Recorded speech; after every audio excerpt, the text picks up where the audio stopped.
Please welcome Astin Clercq and Bas van der Poel of Modem. Ik ga die even aan de kant zetten. Just soon doing some design here. One moment. Hello, welcome all.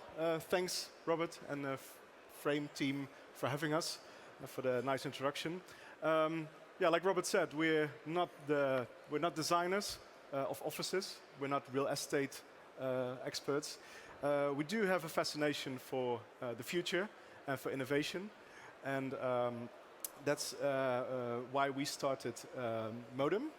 We call ourselves an office for design and innovation, and what it means is that we kind of are committed to creating experiences for a new world, and that sounds very big and ominous, and considering all the stuff that's going on right now, exciting, I guess.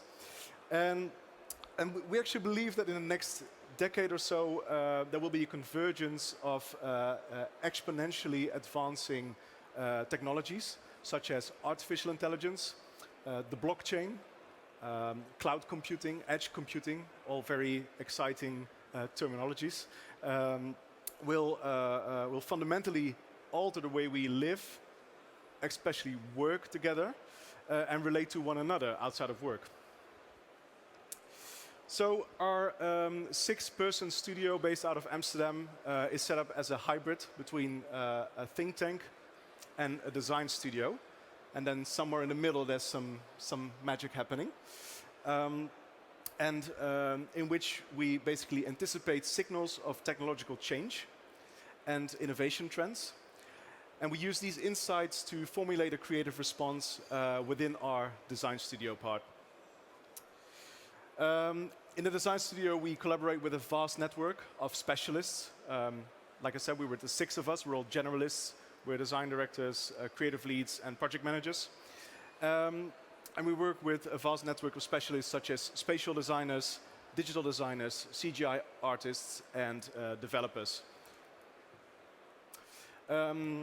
Our services range from strategic innovation strategies. That could be research, speculative design. We also do digital products with mainly the focus on augmented reality and virtual reality. And we also conduct a lot of design work within spatial experiences, which basically research and design the merger of physical spaces and digital experiences. So we work for a wide variety of clients, mainly in the field of fashion, lifestyle, and technology. And our clients, I think what they have in common is they're willing to take a risk to work with us, basically, and find innovative solutions to their briefs. So the briefs are always not like, give me this, but what could we do with this? And I think that's where it gets interesting for us.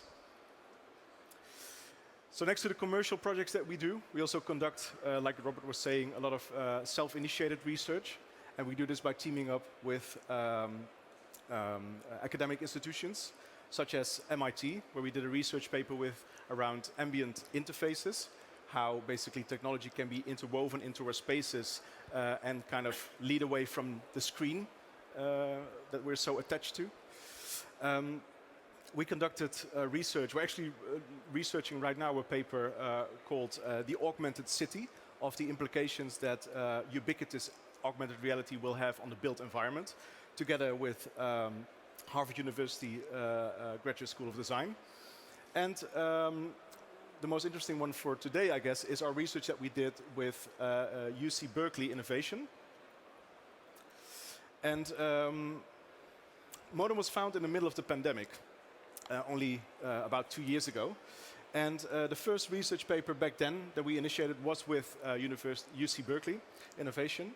And we aimed to research and formulate speculative interventions by looking how to restore serendipity in the hybrid workspace, because that's like the biggest issue that we have. Suddenly we found ourselves way back into Zoom meetings, Marco was telling us as well, you have like very specific meetings, very focused meetings. You have to go on and off in meetings and in between run your family, etc., which is insane. And you also lose a kind of connection with your coworkers. So we were speculating a lot about what the future of work would look like whilst being in the middle of the pandemic and seeing how we would get out of it. But of course, we were not the first ones to speculate about the future of work. It's the office worker of the future who may have to face not only a change of work style, but a change of workplace. That's because the office of the future, already called a workstation, is so self-contained that it can exist almost anywhere, provided there's a telephone and electrical supply. So, the necessary visual display unit, the electronic keyboard, computer and printer can be set up in your own house, and far more of us could be working from home by 1981. Good news for people with young children. Or this workstation could be shared on a neighbourhood basis for those who don't have the time, the petrol, or the inclination to commute to work. So, this technology already offers a choice of lifestyle. But does it improve efficiency? Well, when I arrive at my workstation, first of all, I key in my personal card, which tells the equipment who I am, giving clearance to all information relevant to me. It also registers my time of arrival, which is important for the future, when there's going to be more flexi time. Now, obviously there's a message waiting for me already, so let's see what that is. I've got to go to a conference in New York, and they want me to get some information on 2 delegates, Norman and Simpson. And there it is. It's going to be possible to combine any text, graphics or pictures like these, and then pass them on to anyone else in the world with a similar terminal. But first of all, I want a hard copy of that. That would be very useful. There we are. Now, if I'm going to America, I obviously need to get a ticket, so I'll get some information on that. Now, that data service tells me the details, so I need to book now Heathrow to New York, and they're offering me a flight on Concorde, and I can actually pay for it directly with my credit card. Press the right button, and I can actually get my ticket. Now, this is all done by microelectronics, which replace people and even simulate their voices. Now, before I go, I want to check my electronic diary. Now, for the days I'm going to be away, business details as well, very useful. And it could all be possible within a few years. A system that improves efficiency by cutting down paperwork and allowing us to communicate without today's middlemen, the telephone operators, ticket clerks and secretaries. And everything was going according to plan. I mean, the future of work was really going to be amazing. But then this happened, the pandemic. It disrupted many things, including the nature of work, and actually sort of like accelerated all of the deep transformations that were already happening within sort of like the field of work. And I think like the big question was, you know, what will happen to the office? And we strongly believe, and I think that is also sort of like resonating with the previous talks, that what comes next is neither the death of the office nor the return.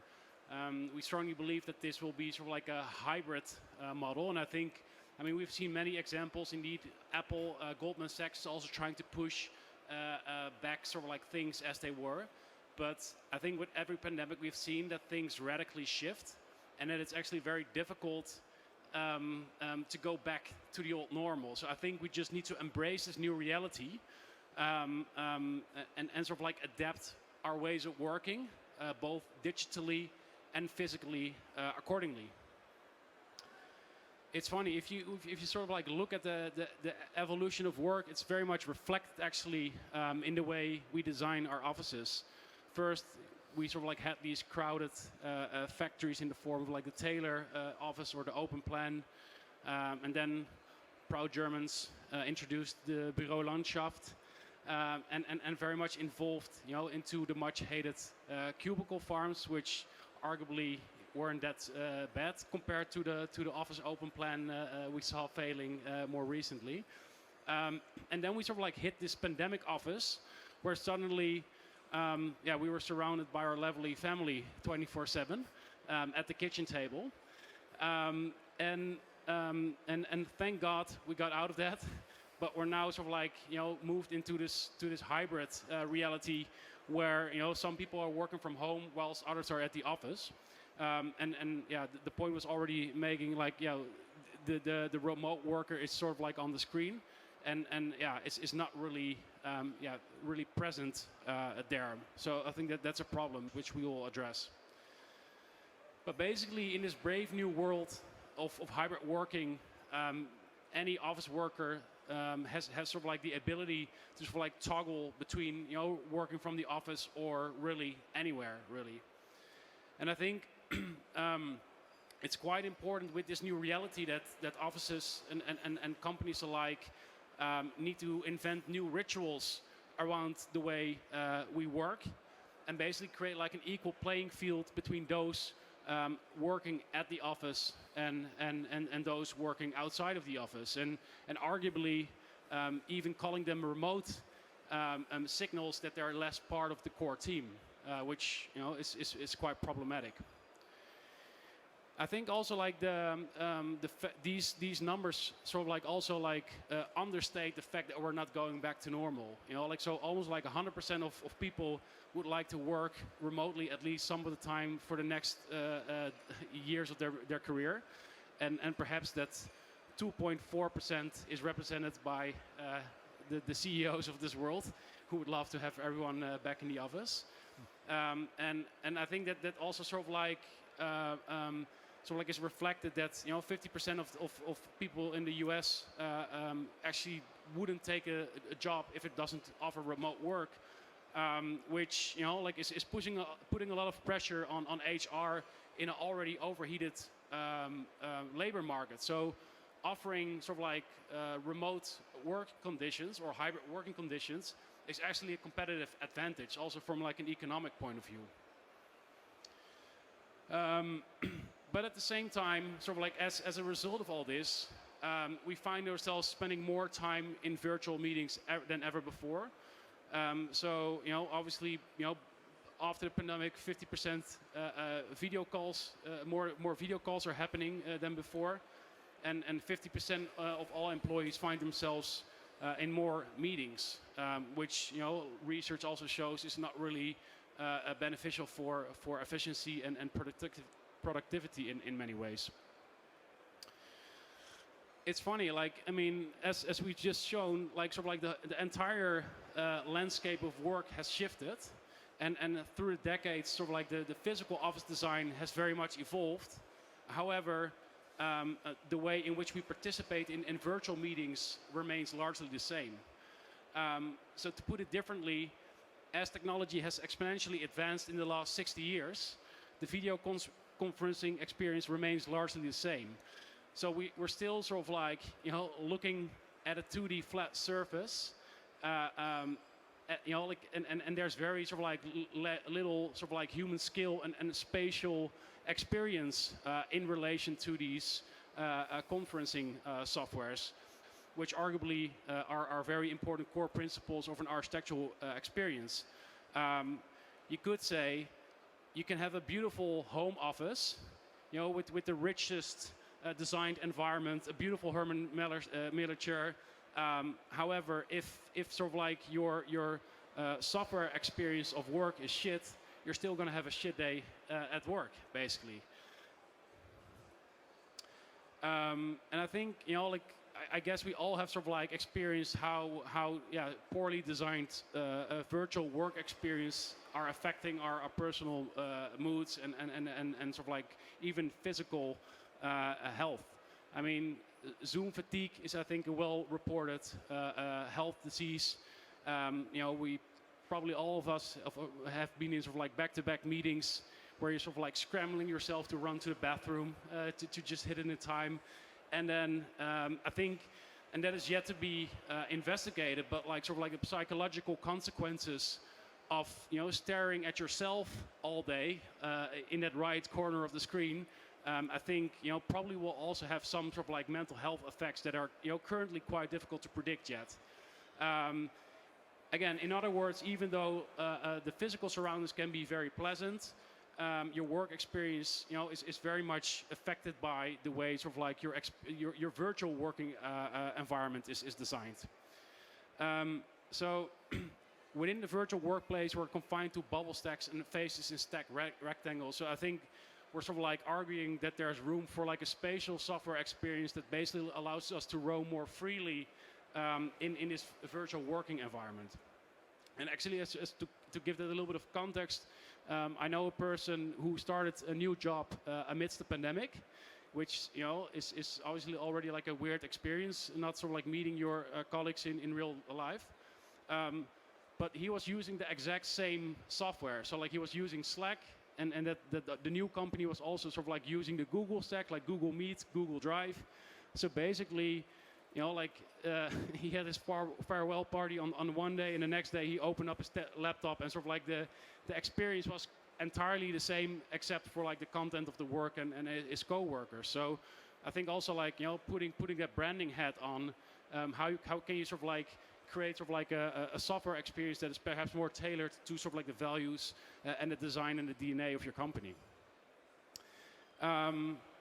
Actually, like the physical office isn't that bad. I think that's what we experienced. I mean, outside of software, we can meet for like a spontaneous coffee. We can go for a walk. We can show like a funny meme and watch your colleagues' reaction in real life.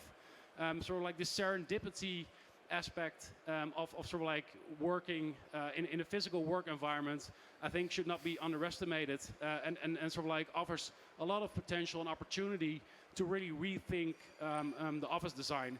And in that sense, sort of like, if we can find that new way of approaching hybrid working, I believe we have an infinite of options at our disposal to really relate to one another.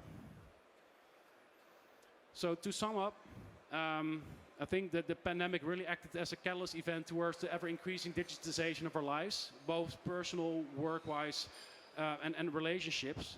But ultimately, this sort of like has been like a catalyst for the convergence of physical and digital reality. However, this is not being reflected in our current work environment. So with this in mind, how can we actually design a more inclusive and seamless physical digital working environment? So, new office rituals, we need them, because you can design a beautiful space, but the whole world shifted to not come into that space and do the same work we did before the pandemic. So today we would like to show you a series of technological interventions, which are just examples of current technologies and big tech companies exploring these new ways of working. And I think the goal for that is to foster well-being and inclusivity at work. I mean, it's been said a couple of times in previous presentations. When you're at home in this little rectangle video and your co-workers are together in the office, you, without noticing, you become like a fly on the wall almost, if you're not talking, if you're not participating in this serendipity moments around the coffee machine, etc. So are there any new technologies that we identify and show you today, or like themes or groups or trends that we see that can actually foster well-being and foster inclusivity when you're working from home and when you're working with your co-workers in the office? And perhaps if I can add one thing, I think all these sort of like different technological interventions are very much mapped against sort of like a technology S-curve. So we sort of like moved from like a desktop computing paradigm to like a current form of mobile computing, where sort of like we're very freely to move. And we strongly believe that sort of like in the next 5 to 10 years, we're moving to like a spatial computing paradigm, which, in comparison to the mobile computing paradigm, is not dictated by a singular device, but is consistent of a multitude of sort of like wearable devices that basically turn and transform the physical environment into an interface, very much led by technologies like AR, VR, and AI. Exactly, and with these upcoming technological innovations to cater for well-being and inclusivity, the physical design of the office will have to be fundamentally adjusted to this new reality. I mean, obviously today, like to your point, Sonja, you're not designing for VR applications at this point, but there will be a moment that they're there. And we want to show you today a couple of examples of this. So the first theme almost, we would like to call portals, which is a thought provocation. And this intervention or tech trend is basically revolving around bringing back human skill and serendipity into remote conversations, whether it be working from home or using multiple office hubs connected together, like Spotify, to kind of like be on the same level with each other. The first example is a startup from Kyoto in Tokyo, which is called Tonari. Tonari thought of this idea to bring back life-scale screens on the wall, basically, almost as wallpapers, I'd say, which are on 24/7. Yeah, 24/7 basically. So whether you, it's not repeating. Back, play. Yes. So whether you are doing a meeting, just a chat, one-on-ones, you kind of can look each other in the eye. You have the same scale. You can really relate to one another. So it's a very nice, thought exercise to see like how can you be more relatable to your co-workers, whether they be in other offices or working from home, etc.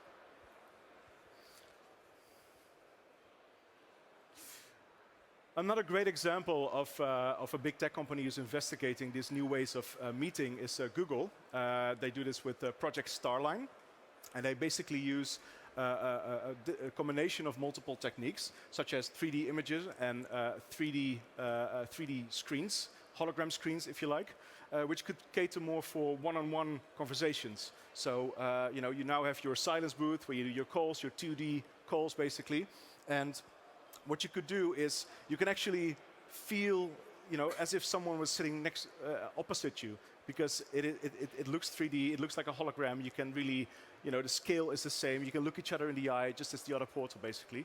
So that's a very, exciting and expensive at this point technology, but it will, the price will go down, and these kind of ways of thinking will be embedded in office design in the short future, so to say.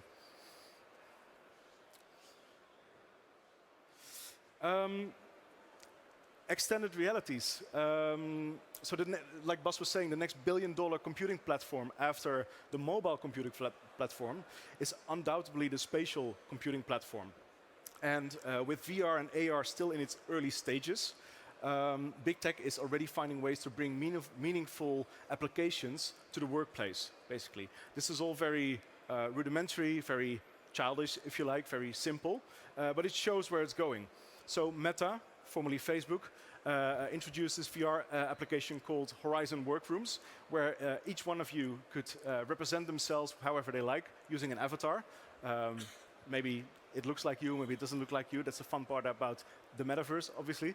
But the good thing is that using the hand trackers of the Oculus VR set and head tracking, etc., the movement and the emotions basically shown by your avatar and everyone on that same level, basically, are easier to kind of relate to one another. So you can hear each other, you can see each other, you can share experiences, you can make notes, you can show videos, you can show presentations, etc., all within this virtual workspace, basically. So it takes away the big difference between this physical space and this digital space of this little square where your head is posting on the wall, basically. And you're all together in this shared virtual space, which creates equality.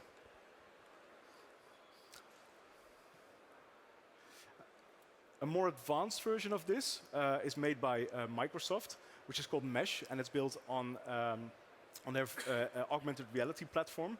And this is basically the same principle where people can load in external coworkers who are also logged into the application, being tracked by the headset, and being beamed or transported almost in the same room behind the same physical table. So this is a very good example of early explorations within mixed reality usage, where you can have a digital version of yourself.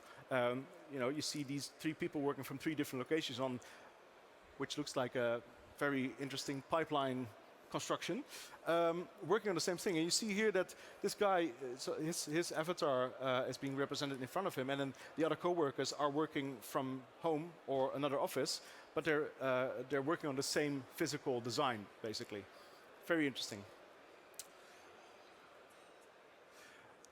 So another one which is a little bit closer to this one, we want to call virtual office twins, which is a little bit in the same realm. Is basically revolving on this idea of metaverse, right? It's a very vague term and everyone's using it, it's a buzzword. No one knows what it exactly is, basically. Well, we have some ideas on it. We have some ideas, yeah. Maybe we could, what is the metaverse, boss? I think in our view, I think the metaverse is already here. I mean, we're spending more times online than ever before. Like we're sort of like, you know, doing our shopping online, dating online, working online. I mean, we're working with many clients who we've never met in person, but still building sort of like relationships with these people through 2D rectangles. Exactly. Yeah. So arguably, sort of like the metaverse is sort of like an event horizon. You know, like there's no clear before or after metaverse, and arguably, sort of like it's really like this. I would say like a spectrum between different realities. You know, like it can be very sort of like immersive, like AR or VR. Or it can be sort of like more, informational and in which revolves around, you know, Google Meet or Zoom, which is already there. It's a shared digital experience, basically, exactly. in the broadest sense of word. So arguably, the metaverse is a very smart marketing pivot of Meta. Exactly, metaverse. But yeah. And I think also, so the pandemic also was a catalyst event for this metaverse to suddenly pop up everywhere, because it already existed. This term existed pre-pandemic, but suddenly we were all confined in our houses and shared experiences digitally together. People finding new ways to go out, basically, and meet each other while spending time in lockdowns. So why go to the physical office if there's a digital replicate where you can meet and collaborate with your colleagues? This is quite a gamey example, I would say. This is called Gather. And Gather is a game almost where you rebuild an environment. Could be real, could be fake. But you could actually, like, there's a chance of serendipity where you know, normally you roam around in your physical office, you come across a colleague at the coffee machine, like, hey, how are you doing? We didn't talk that much, you know? So taking away these intentional slots to talk to specific people, this is an open roaming kind of field where you just log in at the beginning of your workday. You just walk around, you come across people. Maybe you enter a meeting room with at a certain time with a certain group of people to do that meeting. But otherwise, you can just randomly video call with anyone logged into this world as well. And I think what is quite neat about this, that you can sort of like create like a digital twin of your physical office in the real world, and perhaps like also add sort of like digital magic to it, like a portal where you can switch between sort of like, if you walk into that portal, you can switch between the London office to the New York office or the Shanghai office. So I think it really offers a lot of potential to create like a more immersive but still very much rooted in the real world representation of work. Exactly, and designing your own office is actually very easy in the metaverse. Take, for instance, spatial.io, where you can load in SketchUp or Cinema 4D models of your office space, import them in virtual reality or augmented reality, rebuild your office environment that you're so familiar with, basically, and share the same experience as the people in the physical office. If you can choose to carpet, maybe add some neat extra additional options to it, which aren't possible in the physical world, but you can actually, make a copy of your physical office and then do all these, like spontaneous meetings with your avatars in VR or AR, and it all kind of adds up to this quite, immersive and inclusive experience where everyone is just, the same in the same world, basically. And I think what is quite nice about this particular example, spatial.io, that you don't necessarily need like an AR or VR headset, but it also sort of like works like through the browser. So like you can also just like share like a link via Slack and then enter that sort of like virtual meeting room where you still get like a sense of spatial context. Exactly. So we would love to end on this particular quote by Marshall McLuhan, which is obviously the famous comms guru. First, we shape our tools, and thereafter, our tools shape us. And I think it's very important to keep this in mind in sort of like the current era in which we live, which increasingly will be working virtually and physically at the same time.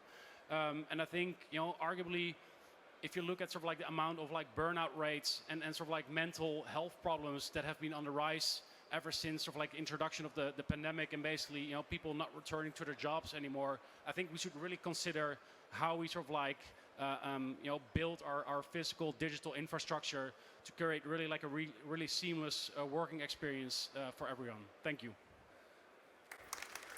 Thank you very much.